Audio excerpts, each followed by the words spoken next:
No Atom, Grade 5, Unit 2, Earth's Materials. Section 2, Earth's Tectonic Plates, pages 19 to 20. Landform patterns. The majority of landforms on Earth's surface have formed because of the movement of the tectonic plates.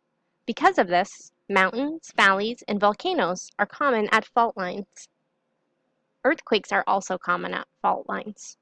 If two plates get stuck together, they build up energy until they can break apart. Earthquakes are the vibrations felt when tectonic plates gather enough energy to move past one another. Earthquakes occur all over the world at three kinds of plate boundaries: convergent, divergent, and transform.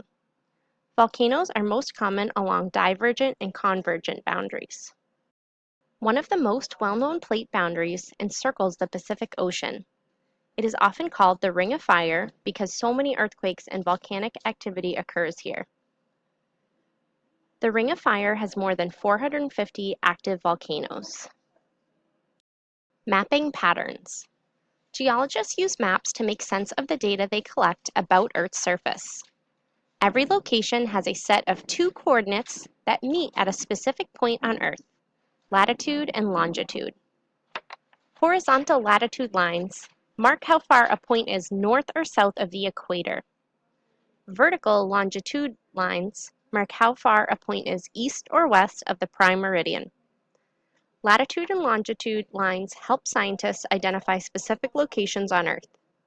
For example, they can use the latitude and longitude points of specific volcanoes to see whether any patterns emerge in the locations.